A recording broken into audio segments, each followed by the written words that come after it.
그러면 부동산 경기가 좋았을 때는 충분히 만족스러워야 되고 계약도 많이 하셨어야 되고 돈도 잘 버셨어야 되잖아요. 그런데 이렇게 질문을 해보면 그 전까지 만족할 만한 매출이었다 라고 이야기하시는 분들은 죄송하게도 그닥 많지 않은 것이 현실입니다.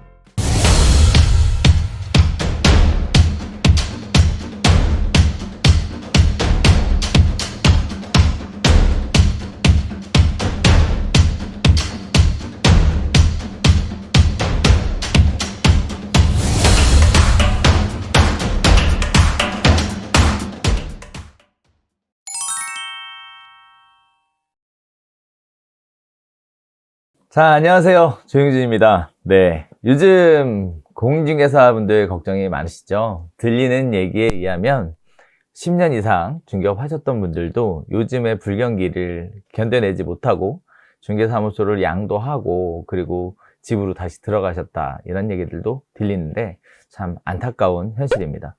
그만큼 중개업 하시는 분들이 요즘 중개업에 참 난항을 겪고 있다, 이렇게 말씀드릴 수도 있을 것 같은데요. 사실 생각해보면 그동안 부동산 시장이 굉장히 오랜 기간 호황기였습니다. 그러다 보니까 많은 분들이 이러한 시장 자체를 굉장히 익숙하지 않게 받아보시게 되는 것도 사실인 것 같아요. 이런 부분들 때문에 결국 도대체 어떻게 해야 되는지, 무엇을 해야 되는지, 답답한 마음 굉장히 크리라고 생각이 되는데요. 자, 그래서 오늘 관련된 부분들을 특강으로 한번 진행해보고자 합니다. 일단 여러분이 아셔야 될 것 중에 하나는 단순하게 요즘 중개 이 얘기를 하려고 오늘 특강을 준비한 게 아닙니다. 제가 실제 여러분들과 같이 특강으로 나눠보고자 하는 가장 중요한 포인트는 바로 이 질문입니다. 자, 부동산 불경기 어떻게 먹고 살아야 하는가에 대한 부분인데요. 오늘 특강을 사실 생각했었던 여러 가지 이유가 있지만 그 중에 하나가 뭐냐면 많은 분들이 뭘 궁금해 하시는지 여쭤봤어요. 그랬더니 이 궁금증이 가장 많으시더라고요. 전반적으로 부동산 경기 자체가 얼어붙어 있는 상황이기 때문에 이러한 부분들로 인해서 과연 부동산 중개업이 앞으로 어떻게 되는지, 내가 어떻게 해서 매출을 올릴 건지, 내가 어떻게 먹고 살 건지, 이 고민이 가장 크고 많으신 것 같습니다.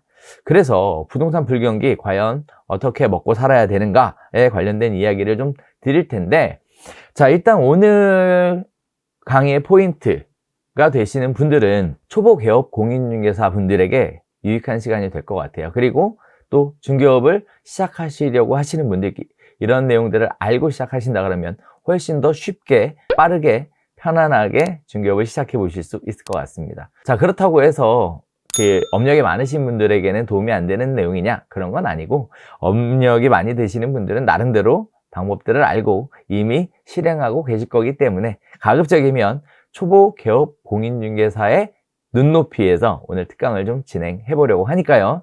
관심 있는 분들 네, 시청해 주시면 감사하겠습니다. 자, 그러면 이제 본격적으로 초보 개업 공인중개사의 관점에서 어떻게 하면 먹고 살까에 대한 이야기를 한번 시작해 보도록 하겠는데요. 자, 제가 오늘 총 8가지의 주제를 갖고 말씀을 드릴 거예요. 8가지의 주제. 정확하게 얘기하면 7가지의 주제를 가지고 말씀을 드릴 건데요. 이 하나하나마다 전부 다 포인트가 다 달라요. 포인트가 좀 다 다르고요. 그리고 나름대로 그 복잡하고 엉클어져 있는 여러분의 머릿속의 생각을 단순하고 명료하게 정리시키고자 하는 것이 목표입니다. 그래서 사실 많은 내용들 안에 관련된 부분에 답변이 많이 들어가 있어요. 많이 사전에 많은 분들한테 여쭤봤더니 이런 식의 것들을 고민하고 있고 걱정하고 있더라, 이렇게 말씀을 하셔서 관련된 부분들을 전부 다 제가 잘 기억해 놨다가 오늘 관련된 부분에 대한 답변을 같이 풀어드리는 걸로 해서 특강을 진행하는 거니까, 사실 이 7가지 포인트 안에 본인에게 해당되는 내용이 따로 있을 수도 있습니다. 그러다 보니까 오늘 끝까지 시청해 주시면 큰 도움이 되실 것 같습니다. 자, 그러면 한번 시작해 보도록 할게요.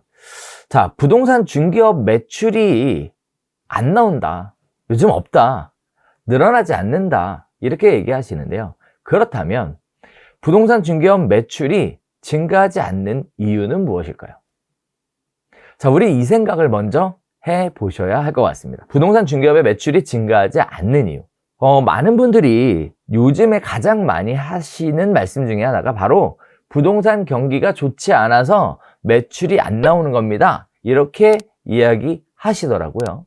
그런데 이상하게 이 질문에는, 이 답변에는 많은 것들이 숨어 있다는 것을 확인해 볼 수 있습니다. 첫 번째 생각하셔야 될 부분은, 그러면 대한민국이 2013년부터 2021년 연말까지 부동산 경기가 굉장히 좋았단 말이죠. 그러면 이렇게 부동산 경기가 좋았을 때는 만족할 만한 매출이었을까에 대해 먼저 생각해 보시는 게 필요하겠습니다. 실제 보면 지금 부동산 경기가 좋지 않아서 매출이 만족할 만하지 않다, 매출이 낮다, 계약하기가 어렵다라고 얘기하시지만, 그러면 부동산 경기가 좋았을 때는 충분히 만족스러워야 되고 계약도 많이 하셨어야 되고 돈도 잘 버셨어야 되잖아요.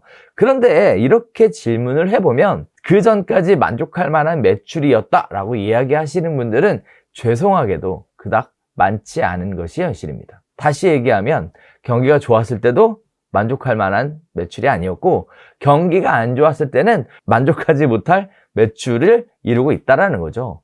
그렇다면 결국 매출이 만족스럽다라는 부분은 부동산 경기가 어느 정도 영향을 미치긴 했지만 부동산 경기가 절대적으로 영향을 미치는 것은 아니다 라고 말씀드릴 수 있을 것 같은데요. 만약 그렇다면 무엇을 했다면 만족할 만한 매출을 올릴 수 있었을까요? 우리가 과거의 시점으로 한번 돌아가 보시고요. 그리고 또 현재의 시점에서 바라보시고 또 앞으로 다가올 시점에 대해서도 같이 생각해 보시면서 무엇을 했다면 만족할 만한 매출을 올렸을까에 대해 한번 고민해 보시면 좋을 것 같습니다. 자, 사실상 우리는 매우 바쁘게 하루하루를 살아가는 것 같습니다. 그런데 하루하루를 살아감에 있어서 우리는 많은 일들을 수행을 하고 있죠. 광고도 하고 있고요. 임장활동도 하고 있고요. 전화상담도 하고 있고요. 그리고 또 가끔이지만 계약서를 쓰고 있습니다. 또 계약을 체결하게 되면 계약과 관련된 부분 조율도 해야 되고, 계약서도 작성해야 되고, 신고도 해야 되고, 중도금이 이루어져야 되고, 잔금까지도 이루어져야 됩니다. 그 과정에 있어서 챙기고 해야 될 일들이 정말 수없이 많이 존재를 하죠. 그러다 보니까 많은 분들이 굉장히 바쁘게 하루하루를 중개업을 하는데 보내는 것으로 생각하시고 있습니다. 그런데 말이죠, 중개업에서 하고 있는 여러 가지 일은 생산적인 일과 비생산적인 일로 구분해 보실 수 있습니다. 과연 많은 일들 중에 생산적인 일은 얼마나 되고 비생산적인 일은 얼마나 될까? 이걸 먼저 생각해 본다면 실제 중개 업무의 대부분의 일들은 비생산적인 일로 시간이 사용이 됩니다. 비생산적인 일이 대부분이다라는 것이죠. 그러면 결국 생산적인 일이 훨씬 더 중요하고 더 많이 이루어져야 하는데, 최근 들어 생산적인 일들을 집중할 수 없다 보니 만족할 만한 매출을 올리기가 어렵다라고 얘기해도 과언이 아니겠습니다. 자, 그러면 생산적인 일이란 어떤 것들이 있었을까요? 가장 기본적으로 매출을 올리기 위한 일을 생산적인 일이다 라고 이야기할 수 있을 것 같습니다. 과연 그렇다면 매출을 올리기 위한 일들은 무엇이 있었을까요? 자, 이 얘기를 다시 원점으로 돌려보면 무엇을 했다면 만족할 만한 매출을 올릴 수 있었을까요? 에 대한 답변은 생산적인 일, 즉 매출을 올라가기 위한 일을 했다면 만족할 만한 매출을 올릴 수 있었을 것입니다.